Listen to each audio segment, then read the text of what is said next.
letters on a screen. So while you can silence your phones, you can feel free to unmute yourself at any time. Hey, thank you. You can feel free to unmute yourself at any time, because the goal of this is to have a conversation. I think when we start having conversations about equity and about race and racial justice, hey, Effie, when we start having those conversations, there is no one expert. I think it's important for us to recognize that we are all on this journey and we're all in different parts of the journey. And so that's sort of where we're going to focus today. I am the queen of 4-slide PowerPoints. So I am going to hit you with a 4-slide PowerPoint as we go through. But the goal of this is to make sure that we are getting discussion out of the room. When Evelyn first approached me about doing a webinar about equity in time of crisis, our original thought was, okay, the crisis that we were currently facing was COVID. Since that time, there's been so much that's transpired in our worlds that to think about equity in a time of crisis now is so broad.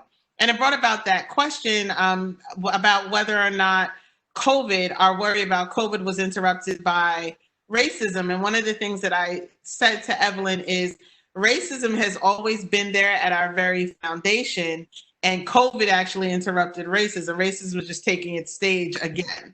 And so when we think about equity, there are so many different avenues that we could sort of go down. So the first thing I want to start with, and hopefully I'll get this right, Sabina, I'm no you, so don't judge me if I get this wrong. I'm going to try to share my screen. So what I want to share is just a brief video that we have open. I think it's open. Can everyone see it? Yes? Yes. Okay. Yes.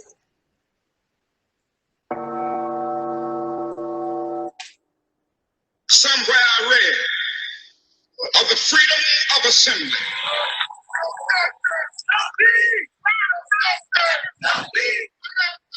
Somewhere I read that the greatness of America is the right to protest far right.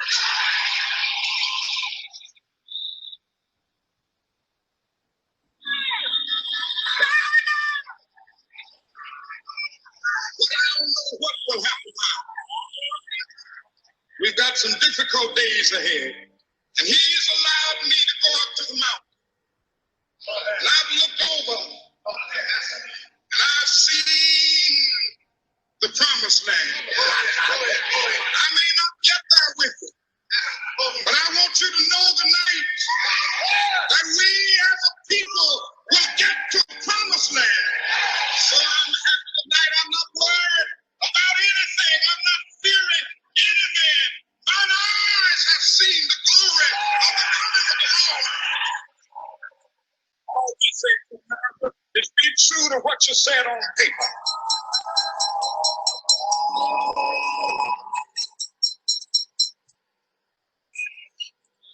That's right. The question is, are they going to hear our voices?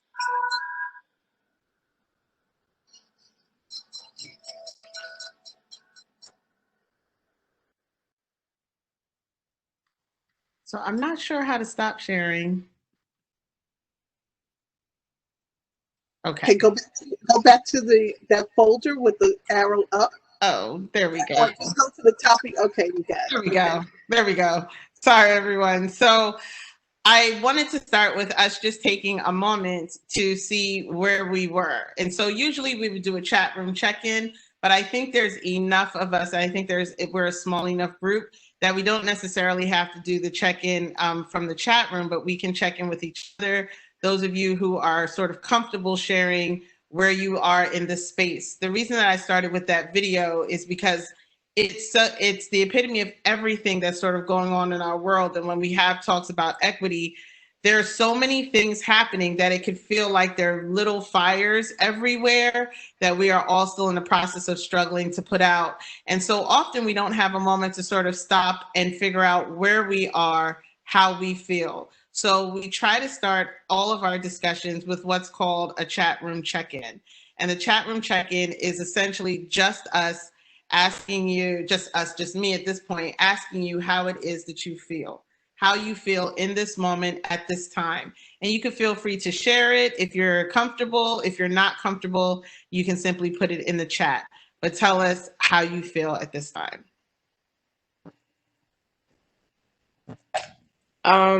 Well, seeing that is just showing me what I've also been seeing outside. I do work a part-time job and on the weekends, and literally driving from New Jersey to New York up to Massachusetts, I've just been seeing protests everywhere. Police that look just aggravated, and the people are aggravated. It's just two sides of aggravated people, and I haven't watched the news, and I'm about to stay off of social media because it's only just anger I see. I feel safe when I'm home. I feel like I'm not trying to be ignorant, but I just haven't watched the news because I just can't process it all. The last time I turned on the news is when I found out about the Brooks in Georgia, and I just immediately turned it off because I got upset. So I know my temper, and I know I cannot join these protests, and I know I can't watch the news.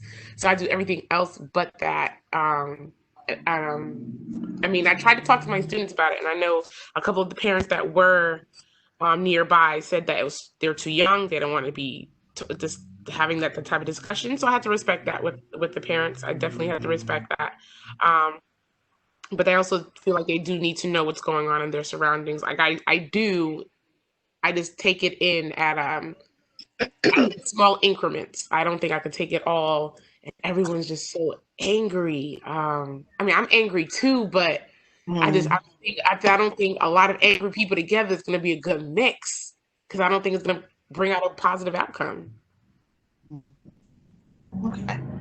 Anyone else?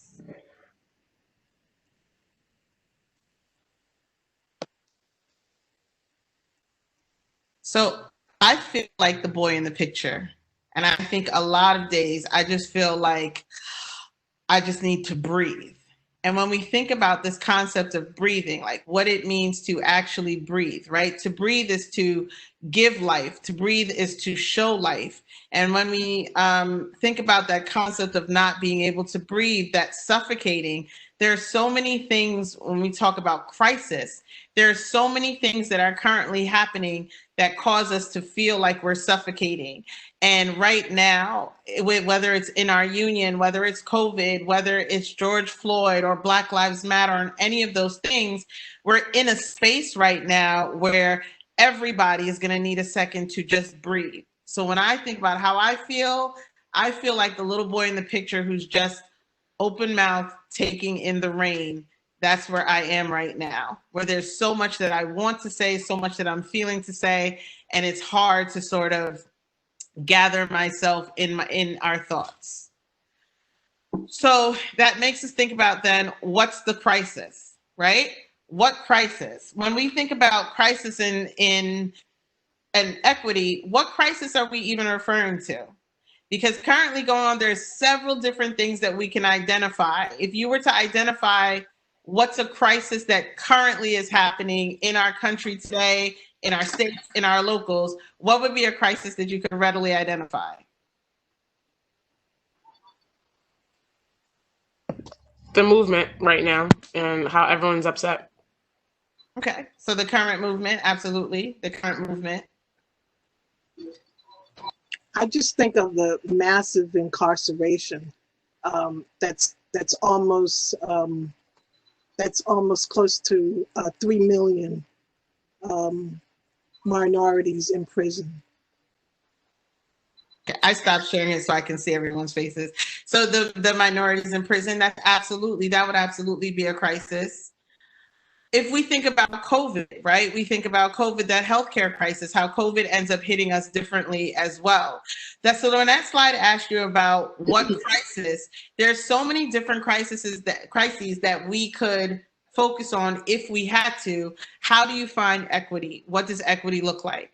And the first step is to figure out what equity does not look like in all of those circumstances. So if we take it just on the COVID level, and Evelyn and I discussed this yesterday, you figure out how does COVID negatively affect people of color and Black people.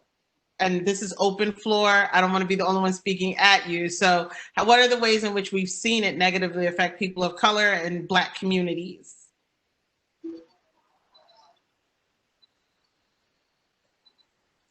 So, okay, I'll go. So, Hold on. I'm going to say something. If somebody locked out, that's how I was looking over there. But I think that COVID is impacting people's ability to have any kind of normalcy. So in every direction they want to turn, there's a COVID spot. Like you can't go to school, you can't go to the store, you can't, and even when you do, you're like up against the grain. Like, should you be wearing like a mask? Are you going to lose your job because now you can't go to work? And if you do go to work, are you going to get sick? And if you get sick, do you have health insurance? Like, so everything keeps spiraling into something else. And even walking back and forth from your house, like, am I passing by somebody with COVID? Am I going to catch COVID? Am I giving somebody else COVID? Should I stay away? Should I join? So it's just like a spiral of uncertainty around you, no matter which way you turn. So let me tell you where our headspace goes, right? So in this time, you have the likelihood of getting sick. Absolutely, that sounds like crisis. If you are a Black person, the healthcare that you receive in this country is different than those of your white colleagues and counterparts. So obviously that becomes a concern. Then you go into what does COVID look like in your school systems, and you realize that there's some school systems that are severely underfunded and access isn't granted to everyone. So being sent home to protect yourself from COVID presents a whole host of other issues that go along with it, right? So then that's just one. So we're like, okay, that's COVID. Now in the midst of COVID, everyone watched the man for 8 minutes and 46 seconds lose his life. And then we slowly watched our country come alive. We watched our country get set on fire. And I don't think it's in a negative way. I think it's in a positive way, right? We saw people paying attention. So what we had was a perfect storm of events where everybody's home, nothing is happening. And Eric Jones and Katie Quinn, we had this conversation. Nothing else is happening. So you have no choice but to pay attention. So what is happening to you? What was happening in Black America in live time on our screen? All of that while wondering whether or not kids are going to have access to laptops, whether or not kids are going to have access to food, whether or not people are going to have equal access to healthcare. All of that is still taking place. And then you have people yelling, all lives matter, while you're trying to demonstrate that Black lives matter. For some of us, you're fighting with your local associations just to have somebody write a letter that demonstrates that all of this is going on, that all of this is paying attention, that they're paying attention to all of this. And my point is, all of that is crisis. All of that becomes crisis. All of that becomes, and then our own mental health. Where's our mental health in all of this? All of those things become aspects of crisis. So when we say equity in a time of crisis, it seems so big because it is so big. It is so big. And our job, and what I'd hope to do tonight, is how do we minimize all of that? How do we create that? How do we break it down into something that is obtainable and sustainable? Because if we operate on 10 for all 10 things, that burnout is to happen very, very quickly. So the first thing that I would say is, in any and everything you do, it's important that we don't exist in this moment and that we make it a movement. So tonight, what I want us to discuss also with ourselves is to figure out, how is it that we keep equity at the forefront when the media has turned the cameras off? When it's no longer glamorous to talk about the protests? How do we keep it at the forefront in our associations, in our towns, amongst ourselves, and our communities? So the first step, the first thing I would say is you have to learn how to stay in your lane. This is probably the hardest thing to do for leaders, period, because we are the type of people, and if you are an educator, you see a problem, you're there, you're everywhere, you sort of need to, you figure out like, that's on fire, I'm going to go handle that. That's on fire, I'm going to go handle that. We feel this overwhelming compulsion to take care of everything. It's why we got into education. That's who we are. We are to take care of people, to take care of things. Tonight, I want to tell you, you got to find your lane. And I'm talking to myself the whole time I'm having this discussion. You have to find your lane. One of the things I tell my students often is, everyone on earth is not set to be the next Fred Hampton. You're not set to be the next Malcolm X. You're not set to be the next MLK. But that does not mean that you are not to affect change where you are. Every little change that you create in whatever sector in which you create it creates a bigger and bigger and bigger rumble. Everyone is not meant to organize a protest. Maybe that's not where you affect equity. But the goal is to find, what is my lane? What is it that I do well? And how do I utilize that skill that I do well? How do I utilize that to affect change? So my question to you all in the chat, I just want you to think for a second and identify in the chat room, what is at least one thing that you are very good at? What's one thing that you know you are, that you would think to yourself, I am good at this. If I had to brag about myself, I would tell people I do this very well. And what was that?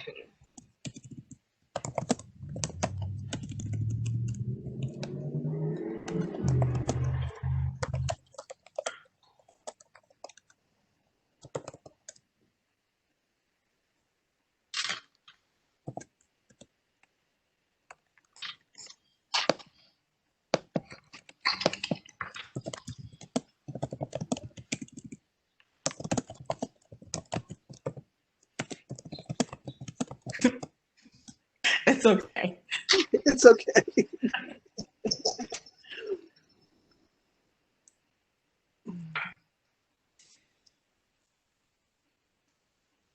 Now, Affy and Sabina, I know things that you guys do well. So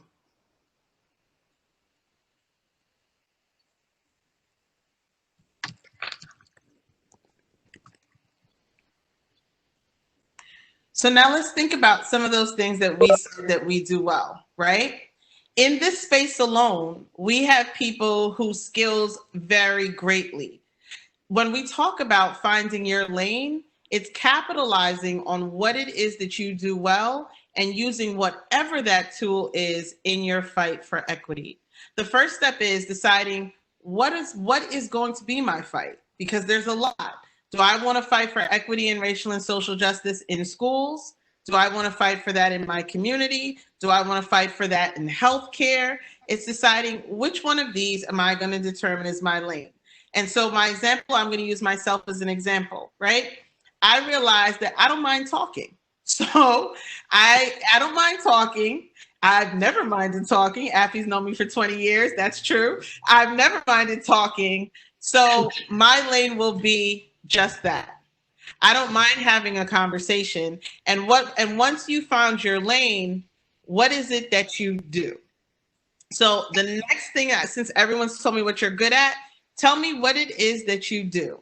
Everything. So if you are a mom, a local president, if you're whatever you are, tell me what it is that you do.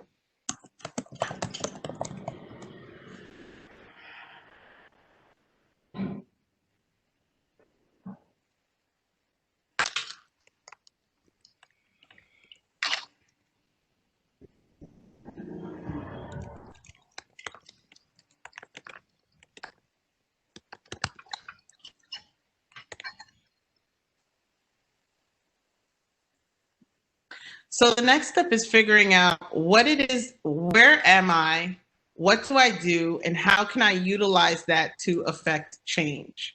So in my story, I decided that the change that I wanted to see is I wanted to create a community in Montclair that became more focused on social justice and social justice activities. I used my position as president, because my position as president and the fact that I like to talk and I like to bring people together. And I use that to think of how could I create something that I am comfortable with. And the first thing that we created was called a community conversation. And we were able to bring everyone together, 270 people, to have a community conversation with each other. And in that sense, I was able to stay in my lane, right? As the local leader, I can easily bring people together. As a talker, a conversation is right up my alley. So when we're thinking about how do we find equity in those times of crisis, you have people like Sabina who are amazing at sharing information. So Sabina doesn't have to lead the next protest to Washington, D.C., but Sabina could absolutely decide that I'm going to create a platform in which information is easily shared amongst activists, amongst advocates, even just in this school system, right? Afi, you said speaking up for what is right. Those are the avenues that you said, well, you know what? Maybe equity is as simple as I'm going to show up to every board meeting and I'm going to read every board minute because I'm not the person who's scared to get up and speak. The idea here is that there's no level of advocacy that is too big or too small when you are staying in your lane and walking in your talent. It's also important to note that you don't want to get caught up in the glamour of the moment. So right now it's really, really glamorous to attend a protest, right? And everybody's like, oh, let's throw a bunch of protests. And those are all wonderful things, but it doesn't mean that it necessarily has to be your thing. And picture it like this. If you're in a neighborhood and 3 houses are on fire, all the firemen in the town can't go to just that one house to put it out. There are enough houses on fire when we talk about this fight for racial and social justice. There are enough houses on fire that we can each pick ours that we decide to extinguish. And it starts with deciding what is of the greatest importance to you, because that's where your passion is going to be. That's where your sustainability is going to be. What is of the greatest importance to me, and where is it that I will stay?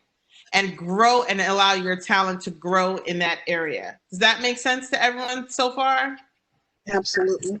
My last suggestion before I know Evelyn has some questions, Evelyn, so I'll let you ask them.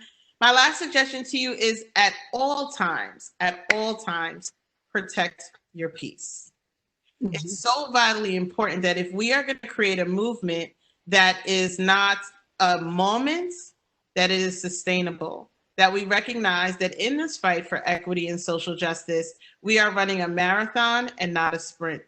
And in that marathon, you have every right to protect your peace along the way. You have every right to put up your suits of armor along the way. And you get to decide what protecting your peace looks like. So as you fight for equity, protecting your peace means on Sunday, I'm not going to look at any social media.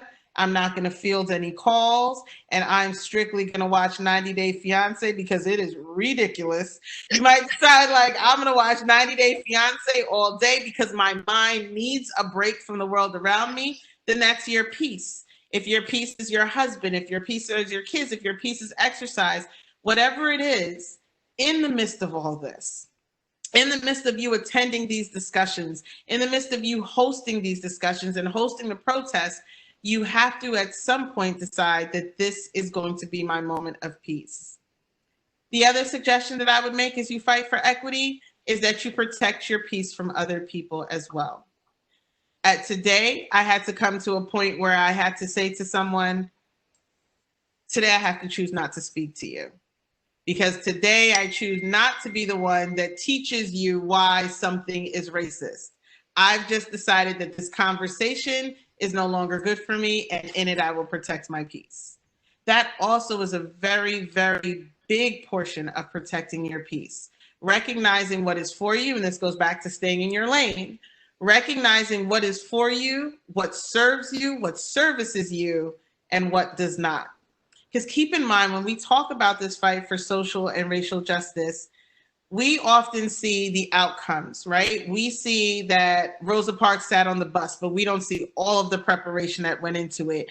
We listen to Martin's speech and we're so wowed by it, but we have no ideas of the complexities that went into it before he ever had the time to make it. So now in this day and age, what I find and what I see is that we often rush to the end without all of the steps that it takes in the beginning. And those steps I found to be very, very simple. What is it that I can do, and what is it that I can do well? Where is the area that I can affect change? And trust me, it's like a spill. It grows and grows and grows. So it might feel like, you know what, Petal, right now, it's Montclair. So in Montclair, I said, I'm going to have a mobile protest, and I hope 50 cars come to this mobile protest. That was our goal. Let's get 50 cars driving around Montclair doing a mobile protest. By the day of the mobile protest, we had 270 cars sign up. By the time we started the mobile protest, we had 500 cars. And the idea was that once you stay in your lane and you do what you need to do, it grows organically in the way it's supposed to. And those conversations went from protests in Montclair, community conversations in Montclair, to community conversations at the county level, to being invited to have these conversations at the state level, because my lane that I found is this. I can do the conversation. I can get people to come out. I can get people organized. And as long as I stay true to what it is that I know that I can do in the area in which I can do it, that's how it began, and that's how it started to grow. The reason that when we look back at our movements, the reasons that you had Markhams, the reason that you had Martins and Malcolms and Fred Hamptons and Bobby Seals is because the movement needs every single one of those voices. Everyone could not be Martin. Everyone could not be Malcolm. And I cannot stress to you enough, when we're talking about equity in time of crisis, you cannot begin that fight for equity until you have figured out what is it that you need within yourself. Here's the way I'm going to protect myself when I go into it. Here is what I know is my strong suit, and I will decline anything that I know will not be my strong suit. You guys see I stopped my PowerPoint very early because I wasn't going to embarrass myself with Sabina the Pro on the line when I know my little 4-slide PowerPoint is not the ticket. So find it, live in it, exist in it, and become comfortable in it, and stay in your lane without distraction. Evelyn, I know you had some questions. Okay, So my question is two-part in terms of a statement. So when we know there's an equity issue, and you have a focus in mind that you know it's a crisis in terms of its content, how are you going to get people to mobilize? Like Martin, like Seal, like the rest of them, they focused on a specific content, and they galvanized support one particular topic to move that topic or move that idea forward to make changes. So when you have a crisis, and this crisis brought about several changes. Changes in the way the police handle and arrest and search individuals, the type of brute force that they use in terms of arresting individuals. So that the rallies and the protests mobilize the police to make changes. So since we have galvanized all of this energy, what is the next big idea to make changes to? And I'm always thinking about that when I think about my new business items. I'm all over the census and all over everywhere. And I know the percentage of topics or ideas or bills that need to be pushed right away. So twofold, since you had 2-point questions. The first part of your question was how. I think the first how is that remember that everyone loves to be on a winning team. And that's key.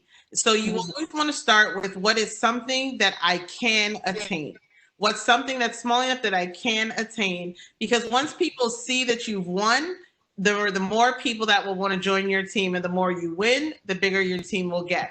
So when we had our community conversation, that was our first win. 270 people joined the community conversation, and those 270 people talked about it so much that everyone who wasn't part of the community conversation felt like, oh no, I'm in too. So we had the mobile protest after the community conversation. So the reason that the mobile protest had 500 people was because we won the community conversation. We had 270. So you have to figure out first, What is that small victory? And remember, once you get that small victory, you celebrate that small victory like you hit the Powerball. You make sure you thank everybody that participated. You blast it. You let people know, like, we're moving. We're moving. Get on this bus. Join this journey. You want to be part of this. That's that first step. And from that small victory, we'll grow bigger and bigger victories. And then people will start to come with their ideas. But to answer your first part of your question, how do you get going? You need to get a win under your belt. You need to get a win under your belt, and don't get discouraged. Recognize that whatever you do, if you've done it to the best of your ability and only 5 people come out, then those are the 5 people that needed to hear whatever you had to say or needed to participate in whatever it is that you had to do. But you want to win that very small victory the first time. And the hope is, like, let's say we do something like this, that the next time we have this conversation, you all speak to someone, tell them if you want to participate in this conversation again. That's the first step. The second one, to answer the second part of your question, is sort of where do we go from here? That depends on what you've determined your lane to be, right?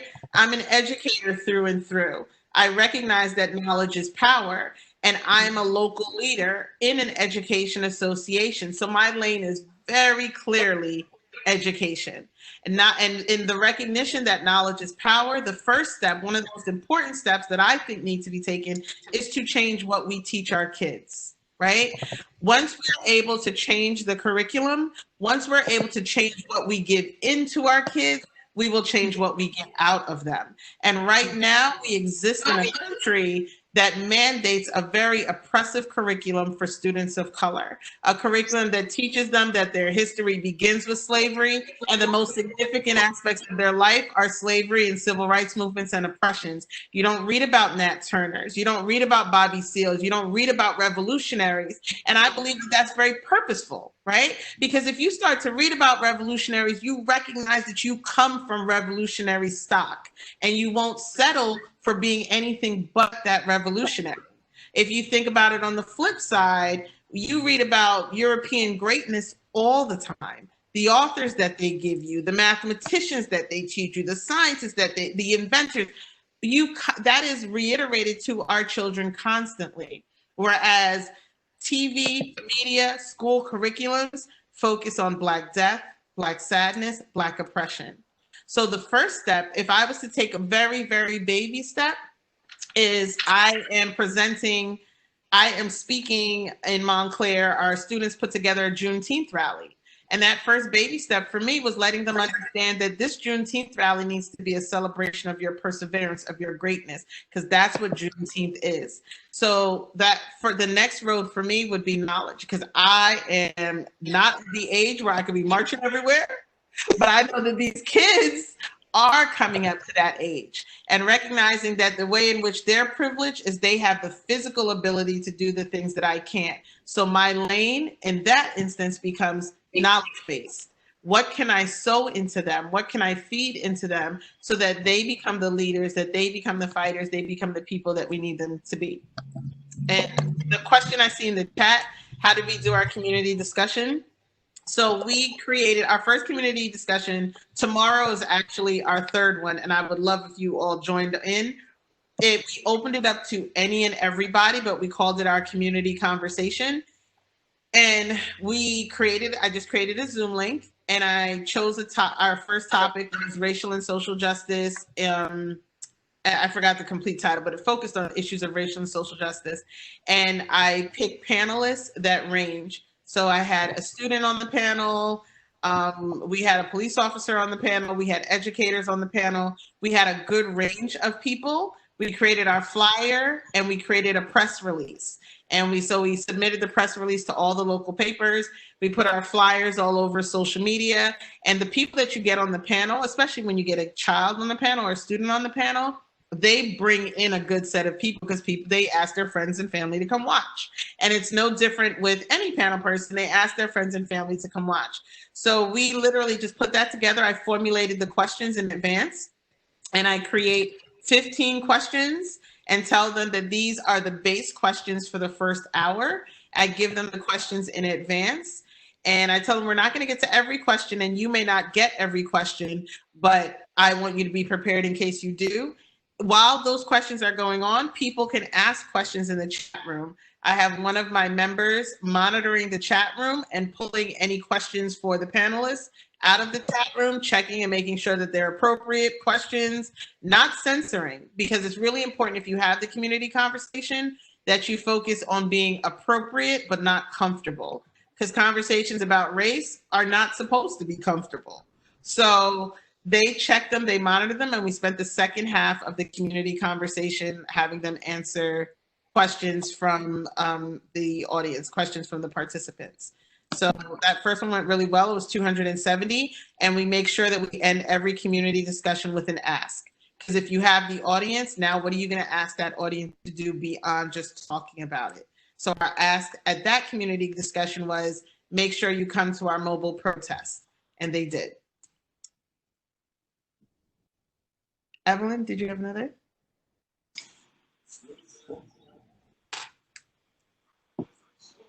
I think you're muted. I can't.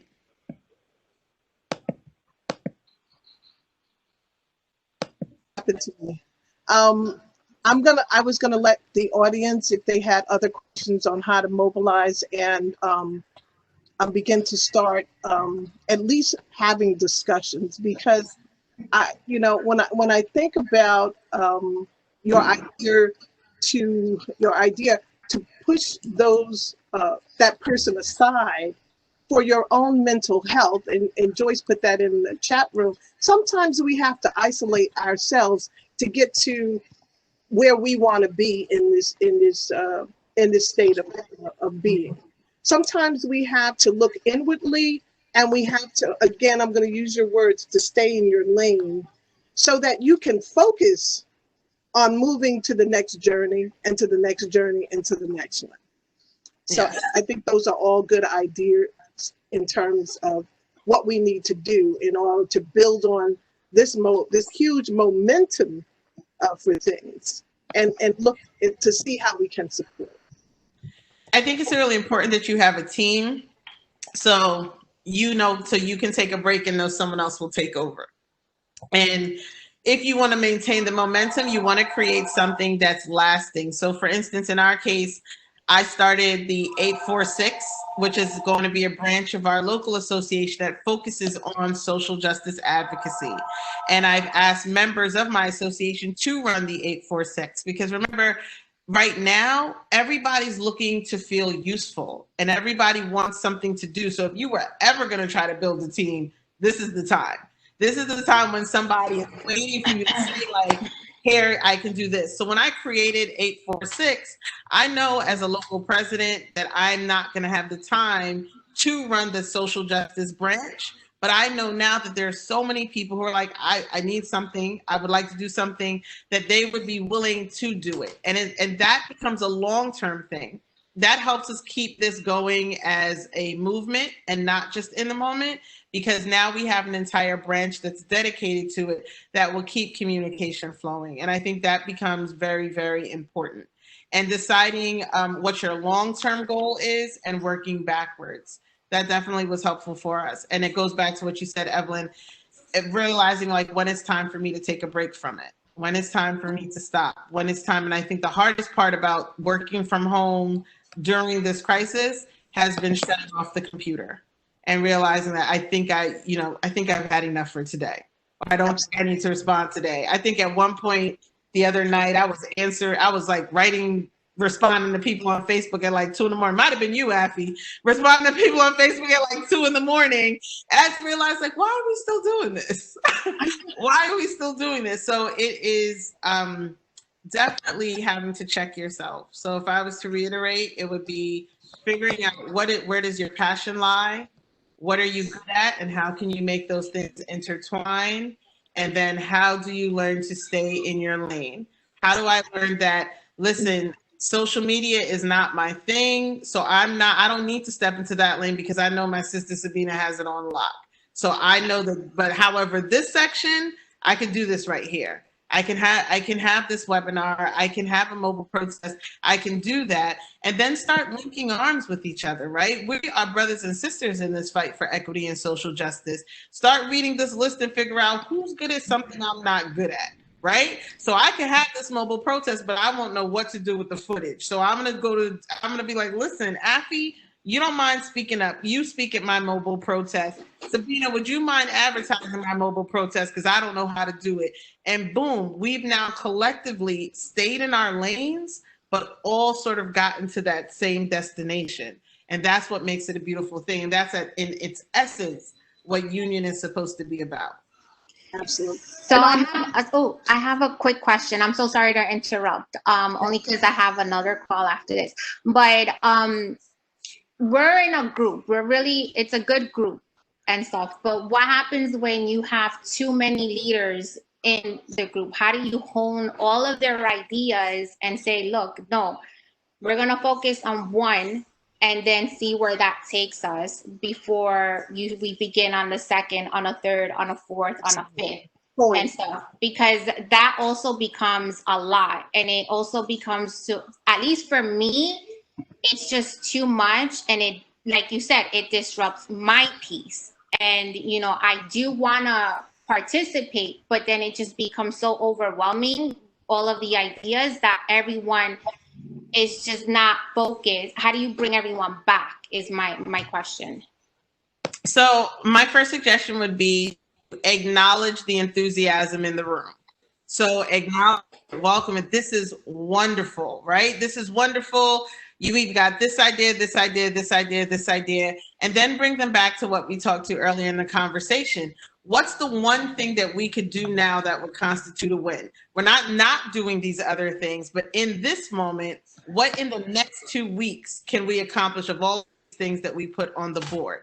And I think it's the reminding the group that we can do all of these things. We can do them one at a time. You know what they say, the easiest way to eat an elephant, one bite at a time. So you can say, I would say to them, this fight for justice and equity is an elephant. It is like 3 elephants. And I want to make sure that we all don't burn out. So if we try to juggle all of these things, it's going to be really difficult. So let's put them all on the board. Let's put them all on the board and say, if we had to be done, if we had to complete something in the next 2 weeks, which of these things on this board is it possible for us to complete in the next 2 weeks? Everything else still stays because everything is just as important. But which of these 2 things can we reasonably accomplish in the next 2 weeks? And a lot of times when you first start a discussion, everybody has a zillion ideas. But once you get focused in one set area, people tend to be like, okay, I can come in and I can work in that area. But it's at first, one, acknowledge the value of the ideas that people are lending to the discussion, and then and then regrounding people to say, what is the one thing that we can get done now? Those are beautiful long-term goals, but what is the one thing that we can get done now? Let's discuss all of the ways to get it done. And then we can go back and grab something else off the list and say, now how do we get this part done? And now this part done. Okay. Yeah. That's my friend Myra. Hi, Myra. She's so smart, isn't she? So my other question is, right, how do you make your allies listen? You know, it's, yeah, you want to be part of it, you want to help, you want to do this, but not, you have to listen first before we go ahead and move on. Like, I just feel like sometimes they try to overtake your message, and that's not what we're trying to do. It has to be something that we're united. So when you say allies, Myra, do you mean like, you mean other Black people that are working with you? Do you mean like white allies that are coming in? So that's really, really big. So if you can, Myra, the first thing I would do is invite them to come to our community conversation tomorrow, because our community conversation is actually about what does it look like to be an ally.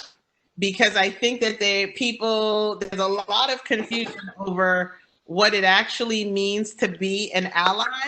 And when you talk about allyship, that's where staying in your lane becomes the most important thing, because it's very easy to overstep when you're an ally. So the first thing I would suggest, and this is absolutely not just to plug our conversation, but it's going to be a very, very good one, where we have some non-Black people of color, and some white social justice advocates talking about what it means to be an ally and areas in which they've misstepped. So my first thing would say, hey, why don't we attend this together? This might be interesting. Let's see how this works. Let's attend this together. And I think the second thing is that you have to have a very real conversation about where you are and what allyship actually means. And I would equate it to coming over to my house for dinner, right? If I invite you over to my house for dinner, you are allowed to listen to the conversation. And when I invite you to answer a question, you can chime in. But when we're all joking about my brother, you don't get to say anything because you're a guest. You're not in my family. I'll say what I want. You don't. You don't get to walk into our dinner and say, listen, Myra, I know you made chicken for dinner, but I'd really like some sausage. So can you get the sausage? It's the reminder that in this fight, an ally is a guest. And an ally's goal is to be anti-racist, which is something that they're going to forever have to continue to learn. So I think our role as Black leaders is to tell them as an ally, you have to operate as a guest in this conversation and in this fight, because you have to recognize the way in which when you do not do that, that becomes a second trauma to me, a second act of racism to me, and a microaggression that I'm sure you may not have intended, but is absolutely the direct result. So what I first ask of any ally is that you simply hear my story. Let me tell you what I need before you tell me what you're going to give me. And I'm sticking with the dinner thing. You can stick with the dinner thing. And I've actually said this to someone before. I can invite you to dinner and I can invite you to dinner and you hope that you want to eat it because you're hungry, and you'll eat it because you're hungry, but not because you love it. Or I can invite you to dinner and ask you like what it is that you want to eat. And I make what it is that you told me you want to eat, and you're going to eat it because you're hungry and it's delicious to you. And I think that's the lane that you want to ask your allies to stay in. Like, if you are saying, I want to feed you, make sure you're feeding me what I asked to eat and not just what you've determined you're going to give me. And that's going to be a very serious conversation, but that's also going to determine whether or not they're truly your ally. Mm-hmm. If they are truly your ally that's attempting to be anti-racist, they're going to hear it. If they are your ally because it's performative right now to stand beside you at a rally and be in the newspaper, they're not going to want to hear that from you. But you need to determine that, because one of the things that I've learned in leadership is that it is a lot. I would prefer to carry heavy weight than dead weight. And an ally that's just there for the picture taking is dead weight. Mm-hmm. Dead weight. On that note, give yourself a plug for the Secretary Treasurer. Oh, oh yes. And so that while we have all these allies here, that they will remember what you have to say about it and your passion. So I am running for the NJEA Secretary Treasurer position. It has been decades since an African-American woman has had a leadership position in our state association. And I'm a firm believer in representation mattering. And I believe that representation matters. I tell people, first and foremost, I'm absolutely a Black woman, and I'm so many things beyond that as well. And I'm very confident in my ability to lead the association, but more than my ability to lead, I'm really confident in our ability to work together. And I think it's been a long time since we've had the feeling that 200,000 people are running for a position, but it's what 200,000 people are what it's going to take to create the change that we're talking about. It's going to take buy-in and everyone coming in and coming together, which is why it's so important to me for the campaign to make sure that I hear member voices and to make sure that I'm feeding you what you asked to eat and not what I decided was for dinner. So thank you, Evelyn. Yes, I absolutely am running for Secretary Treasurer. I would love for anyone who is willing to volunteer. We call it joining the journey, because it's really, we're all running in this together. So anyone who's willing to volunteer can absolutely email me. I'll put my email in the chat. We would love to have you. And our shirts are cute. So we would love to have So your Joyce is make sure. to work with us. Joyce is saying just make sure that you share your campaign materials. Absolutely. And there's some other comments. Yes, if you go to Facebook, Petal Robertson for Secretary Treasurer, for NJA Secretary Treasurer, you'll see my face and name pop up, and you will see